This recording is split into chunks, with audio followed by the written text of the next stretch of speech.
தேங்காய் வெல்லம் வச்சு பூரணம் கொழுக்கட்டை எப்படி செய்யுதுன்னு பார்க்கலாம்.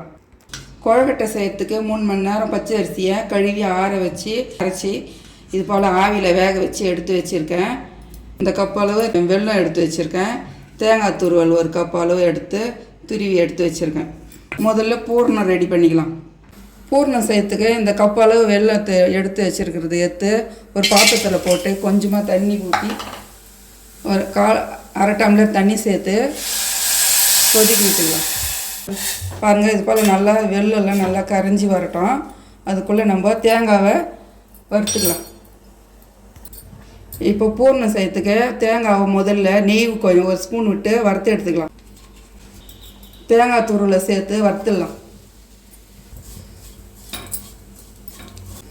நல்லா தேங்காய் துருவல் நெய்யில் வறுபடணும். இந்த மாதிரி நெய்யில் தேங்காய் வதக்கணும்னா தேங்காயில் இருக்கிற தண்ணிலாம் இழுத்துடும். அதனால் நல்லா வறுத்துக்கலாம். இந்த அளவுக்கு தேங்காய் நல்லா வதங்கி வந்துடுச்சு. இப்போ பக்கத்தில் இந்த வெல்லம் நல்லா கரைஞ்சிடுச்சு. ஸ்டவ் ஆஃப் பண்ணிடலாம். இப்போ ஆஃப் பண்ணிவிட்டு இந்த வெள்ளை தண்ணி எடுத்து தேங்காய் துருவலில் வெடிக்கட்டிடலாம். வெடிக்கட்டி வச்சு அதில் வெள்ளை தண்ணியை வெடிக்கட்டி எடுத்துக்கலாம். இது போல் வெடிக்கட்டினோம்னா அந்த மண் கல் தூசிலாம் இதில் நின்றுடும். பாருங்கள், வெடிக்கட்டிட்டு நல்லா வெள்ளை தண்ணியும் தேங்காய் துருவலும் நல்லா வதங்கணும். ஒரு 10 நிமிஷத்துக்கு ஒரு அரை ஸ்பூன் ஏலக்காய் பொடி சேர்த்துக்கலாம். சேர்த்து நல்லா வதங்கி வரட்டும். தண்ணிலாம் இழுக்கணும். அது வரைக்கும் கொஞ்சம் நல்லா திருப்பி விடணும். இந்த தேங்காய் துருவலும் வெள்ளத்தையும் நல்லா இந்த தண்ணிலாம் கொஞ்சம் சுண்டி வர மாதிரி வரட்டும். பாருங்கள், இந்த அளவுக்கு நல்லா தண்ணிலாம் இழுத்துக்குச்சு தேங்காய் துருவலில். இப்போ ஸ்டவ் ஆஃப் பண்ணிவிட்டு கொஞ்ச நேரம் ஆறட்டும். ஸ்டவ் ஆஃப் பண்ணிட்டேன். கொஞ்ச நேரம் ஆறி வரட்டும். மாவு பேசிஞ்சிடலாம் கொழுக்கட்டைக்கு. அதுக்குள்ளே இந்த கப்பில் 3 கப் அளவு மாவு எடுத்து கொழுக்கட்டை மாவு பேஞ்சிக்கலாம்.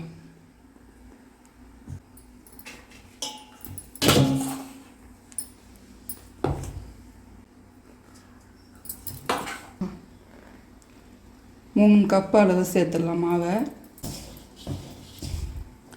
ஆவரியில் வேக வச்சதில் அது உருண்டை இல்லாமல் நல்லா உடச்சி விட்டுக்கணும். ஒரு அரை டம்ளர் பச்சை தண்ணியில் ஒரு 1.5 ஸ்பூன், இந்த ஸ்பூனில் 1.5 ஸ்பூன் உப்பு சேர்த்து கரைச்சிட்டு இந்த உப்பு தண்ணி தெளித்து முதல்ல பிசைஞ்சிக்கணும். மாவை கொஞ்சம் கொஞ்சமாக தான் ஊற்றி பிசையணும்.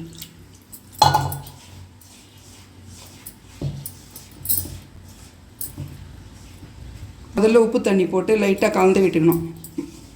இப்போ சுடு தண்ணி நான் காய வச்சுருக்கேன். அந்த தண்ணி கொஞ்சம் கொஞ்சமாக சேர்த்து பிசைஞ்சிடலாம் மாவை.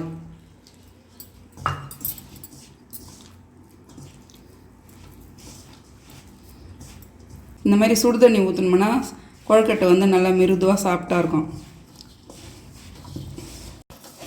இந்த மாதிரி சப்பாத்தி மாவு பதத்துக்கு நல்லா மாவு பிசைஞ்சு எடுத்துக்கணும். 1 ஸ்பூன் எண்ணெய் சேர்த்து நல்லா கலந்து விட்டுக்கலாம் மாவை. பாருங்கள், இந்த அளவுக்கு நல்லா மாவு பிசைஞ்சு எடுத்துட்டேன். இப்போ கொழுக்கட்டை செஞ்சுக்கலாம்.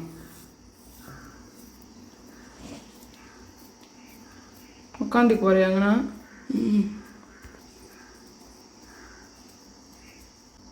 இது போல் பள்ளம் பண்ணிவிட்டு மாவை பூர்ணத்தை அது உள்ளே வச்சுக்கலாம். இது மடிச்சிடணும். இதே போல் எல்லா கொழுக்கட்டையும் செஞ்சுக்கலாம். கையில் செய்கிறதுக்கு உங்களுக்கு கையில் ஷேப் வரலைன்னா இந்த மாதிரி எண்ணெய் தடவிட்டு இந்த கவரில் இந்த மாவு இந்த மாதிரி தட்டிக்கணும். தட்டிட்டு பூர்ணத்தை எடுத்து இதில் நடுவில் வச்சிடணும். இந்த மாதிரி நடுவில் பூர்ணம் வச்சுட்டு இந்த கவரை எண்ணெய் தட்டிகிட்டு இருக்கிறதுனால இந்த கவரை தூக்கி இப்படி போட்டுடணும். போட்டு ஒரு இந்த மாதிரி கப்பு இந்த மாதிரி கிண்ணத்தை எடுத்து இது கரெக்டாக வச்சு இப்படி ஒரு அழுத்திட்டிங்கன்னா போதும். இது அழகாக இது எடுத்துருங்க. எக்ஸ்ட்ரா இருக்கிற மாவை அழகாக இது போல் கொழுக்கட்டை இந்த ஷேப் கரெக்டாக வந்துடும். அதுக்கப்புறம் இப்படியே எடுத்தோம்னா சூப்பரான கொழுக்கட்டை அழகாக வந்துடும். இது போல் கூட நீங்கள் ட்ரை பண்ணி பாருங்கள். இந்த சைடில் ஒரு இப்படி ஒரு அழுத்தி வச்சிட்டிங்கன்னா அழகான கொழுக்கட்டை ரெடி ஆகிடும். பூர்ணெல்லாம் வெளியே வராது இந்த மாதிரி அழுத்தி வச்சுட்டோம்னா. இதே போல் எல்லா கொழுக்கட்டையும் செஞ்சுக்கணுங்க. நீங்கள் போட்டு கொஞ்சமாக இந்த மாதிரி எண்ணெய் தொட்டு எண்ணெய் தடவிடணும். தடவிட்டு மாவு எடுத்து இந்த மாதிரி அழுத்தி விட்டுக்கணும் ரவுண்டாக.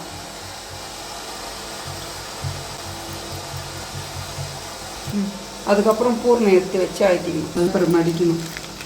மடிச்சுட்டு இந்த கப் எடுத்து ஒரு அழுத்து அழுத்திட்டு அப்போதான் சூப்பரான கொழுக்கட்டை வந்து.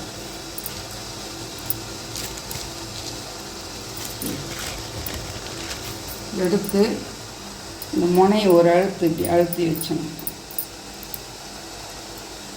பூர்ணம் வந்து பிதிங்கி வராது வெளியே. அப்போ தான் பாருங்கள், இதே போல் எல்லா கொழுக்கட்டையும் பிடிச்சி வச்சுட்டோம். இது வந்து ஆவியில் வேக வச்சிடலாம். இப்போ இட்லி பாத்திரத்தில் தண்ணி ஊற்றி வச்சுருக்கேன், அதில் வேக வச்சு எடுத்துக்கலாம் கொழுக்கட்டையை.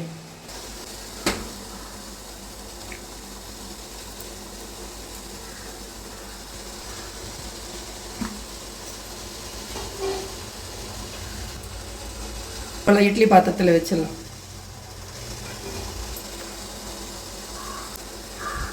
கொழுக்கட்டையை வச்சுட்டு மூடி போட்டு வேக வச்சிடலாம். ஒரு 10 நிமிஷம் வெந்து வரட்டும். கொழுக்கட்டை வெந்து வந்துடுச்சா பார்க்கலாம்.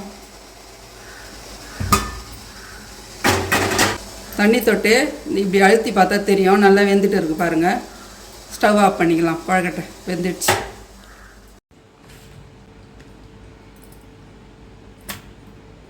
சூப்பராக தேங்காய் வெல்லம் வச்சு பூரணம் செஞ்ச கொழுக்கட்டை ரெடி ஆகிடுச்சு.